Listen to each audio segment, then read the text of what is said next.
मेरठ में सौरभ राजपूत की हत्या करने के बाद दोनों आरोपी सौरभ की पत्नी मुस्कान और उसका बॉयफ्रेंड साहिल जेल में बंद हैं, जहां दोनों जिंदगी भर एक साथ जीने मरने की कस्में खा रहे थे और इसी सनक में उन्होंने सौरभ की जान तक ले ली। इस हत्याकांड का राज खुलने के बाद अब दोनों को अलग अलग कर दिया गया है। जेल नियमों के मुताबिक साहिल और मुस्कान को जेल के अलग अलग बैरकों में रखा गया है और वे एक दूसरे से मिल तक नहीं पा रहे। मुस्कान के परिवार ने तो यह साफ कह दिया है कि वे ना तो मुस्कान से मिलेंगे और ना ही उसका केस लड़ेंगे। ऐसे में मुस्कान ने सरकारी वकील की मांग की है। साहिल और मुस्कान से जेल में अब तक कोई मिलने भी नहीं आया था।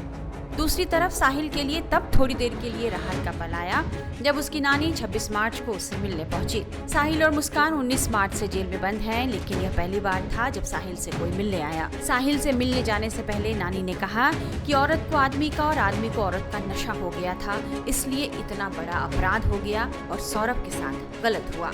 सुनिए जेल में साहिल से मिलने आई नानी ने पहले क्या कहा। साहिल शुक्ला से। साहिल से? हाँ। हाँ, याद आ रही थी साहिल की? हाँ। अच्छा, क्यों मिलना आई हो, क्या कहना बताओ? कहना कुछ नहीं है, मिल जाऊँ, कुछ कहेगा वो है वो नंगा है, कपड़े उपड़े दे जाऊंगी और क्या हो, कुछ नहीं।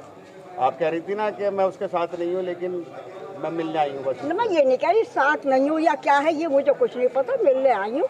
साथ का कोई वो ही नहीं है काके में, तो थोड़ा सा ये है। इसने गलत किया सही किया तुम बताओ। नहीं, तुम्हें यकीन नहीं होगा। नहीं, मुझे यकीन है। हाँ। अपने साहिल से ज्यादा उस लड़के का दुख है बहुत। सूर्य नारायण मेरे आगे हैं, झूठ नहीं है, उसका बहुत दुख है जो हुआ उसके साथ, अति हुई बस। चलो अब क्या क्या होगी उससे साहिल से? अब जाऊँ देखूँ क्या कहता है कि वो है, अब जो कुछ लाई कपड़े उपड़े दे दूँ। ऐसा है कि पहले कि हम गांव में हमारा ककोर बिलेंसर के पास में ही नंसार है। अच्छा। पहले खेती के ऊपर किसी के ऊपर झगड़ा हो जाता ना, ये नहीं होते थे, 10-5 जने जाते थे उसमें थाने में या किसी में, वहीं बात सवाल हो जाते थे। अब तो ये है कि हमारी गली में कोई कुत्ता है उससे भी पूछी जाएगी। ठीक है, उसने करा है, थाने में बात होनी चाहिए। ये देख कर तो ऐसा लगा क्या है, क्या अति, हर चीज की अति हो रखी, हर चीज की। अच्छा, तो बताओ दामाद क्यों नहीं आया? है दामाद तो वैसे भी नहीं आते थे, महीने 2 महीने में एक दिन को आते थे, नोएडा रहते हैं। उन्होंने पूछा नहीं दामाद ने? कैसे नहीं पूछा है, उससे भी मीडिया वालों ने बात कर ली। उनने कही मुझसे एक बार पूछना, 1000 बार वो आ गया, वो आ गया, वो आ गया। अच्छा, वो आएगा नहीं? आएंगे। है, देखो बात हुई थी आपकी? बात हुई थी आपकी? मेरे से नहीं होती। तो केस वेस लड़ेंगे इसका साहिल का? कुछ पता नहीं, अभी देखो किसी के दिल की मैं वैसी कह दूं।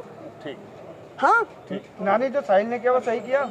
अरे मैं कह रही हूँ, मुझे अब तुम्हें यकीन नहीं आ रहा, इतनी बात मैं कह रही हूँ कि उससे ज्यादा लड़के का दुख कुछ नहीं करा। ये 2 नशे हो गए, नहीं 2 नशे हो गए। एक तो नशा खूब कर रखा था, एक आदमी को औरत का, औरत का आदमी को नशा, ये सबसे बड़ा हो गया। आधे घंटे तक नानी ने साहिल से गुफ्तगू की। बाहर निकलते ही नानी के सुर बदल गए। उन्होंने सारा दोष मुस्कान पर मढ़ दिया। साहिल की नानी को अपना दुलारा बेकसूर लगने लगा और उन्होंने कहा कि यह सब कुछ मुस्कान का किया धरा है। वो नहीं आया और गलत ये है वो है, मैंने इतना गुप नहीं करा, यही वो कह रहा है। और उसने कुछ नहीं कही, वैसा तुम काका में कोई बात ना, अपने रहो। मीडिया वालों की वजह से मैं इकली हूँ घर में, इकली हूँ। मेरी बेटी को 17 साल हो गए मरे को, ये बच्चे थे, अब कोई नहीं है। लड़की माँ है, एक लड़का लंदन में है, उसके पापा मारा थे, मैं इकली हूँ घर में। तो मैं देखो कैसा कर रही हूँ काका में। हाँ। और समीर कुछ बता रहे थे अंदर? साहिल ने कुछ बताया? मुझे नहीं बताया। खाना वाना मिल रहा है, कोई दिक्कत तो नहीं हो रही है? मुस्कान से मुलाकात हुई आपकी? वो तो अगर नहीं भी होगा ना, वो मुझसे तो यही कहेगा कोई मुझे परेशानी नहीं है। अच्छा। मैं नानी हूँ, उसे पता है काका में, तो ये अगर कोई परेशानी होगी तो मुझसे नहीं, मुझे नहीं बताएगा, मैं ठीक हूँ। कोई एक आध बात तो बताई होगी नानी? नानी, मुस्कान से मिलना चाहा आपने?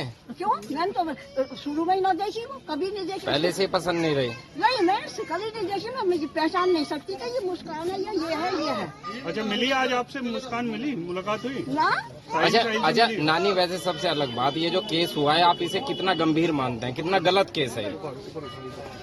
ये है, इससे गलत कुछ हो नहीं सकता, ये कह रही हूँ। पर कैसे क्या करा, इसमें मैं कंफ्यूज हूँ। कैसे क्या हुआ, क्यों उसके आदमी से साहिल को क्या परेशानी हुआ। दूसरी तरफ सौरभ के परिवार पर मानो वज्रपात हो गया है। सौरभ की मां का रो रो कर बुरा हाल है। बेटा तो चला गया और अब उन्हें अपनी पोती की चिंता है। आपको बता दें कि मुस्कान और सौरभ की एक छोटी बच्ची भी है जो नानी के पास है। सौरभ की मां अपनी पोती को लेकर फिक्रमंद है।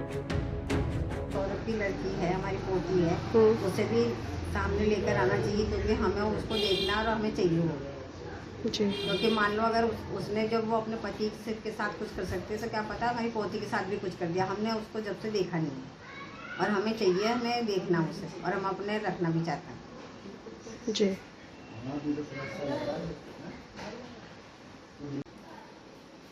जी। भाई देखो, जब वो गई यहाँ से और उसको पता था कि मैंने अपने आदमी को मार चुकी हूँ और बंद करके चली गई, उसमें इतनी हिम्मत आई कहाँ से? और इतने मन खुशी करके वो तो घूम रही है, वो इधर से उधर अपने जो भी उसका बॉयफ्रेंड है, हमें तो पता नहीं कौन सा बॉयफ्रेंड है क्या है, इतनी दूर चली गई और इतनी हिम्मत उस लड़की में आ गई। किसी के कहने पे, किसी को उसकाने पे कुछ ना कुछ तो और अपने भी मन से कुछ तो उसने करा ही होगा। जी। सौरभ की मम्मी कि मेरे को इंसाफ मिलना चाहिए, उन लोगों को फांसी की सजा होनी चाहिए, 4 और 5 जो हैं उनको फांसी की सजा होनी चाहिए। जी। और मोदी जी जो योगी जी से गुहार है मेरी कि मुझे माँ को इंसाफ मिलना चाहिए। आप खुद सोचो कितनी निर्दयी लड़की है वो। एक अपने पति के मेहनत के पैसों से अय्याशी कर रही है, उसे मारकर ड्रम में छोड़ रखा है और उन पैसों से उसी के पैसों से, उसी की कमाई से अपने बॉयफ्रेंड के साथ अय्याशी कर रही है, केक खिला रही है, नाच रहे हैं पब में, शराब पी रहे हैं, नशे कर रहे हैं तरह तरह के। तो कैसी औरत हो सकती है वो? उसने वहाँ जाके ओवर टाइम किया है, 16-16 घंटे काम करता था। वहाँ कन्विंस नहीं मिलती थी, पैदल बर्फ में जाता था। जी। पैसा बचा, वो किस लिए पैसे बचा रहा था? अपनी बच्ची के लिए और इसके लिए, अच्छी लाइफ के लिए। वो यहाँ के मकान खरीदता, घर खरीदने की बात की थी उसने कि मैं यहाँ के घर खरीदूंगा।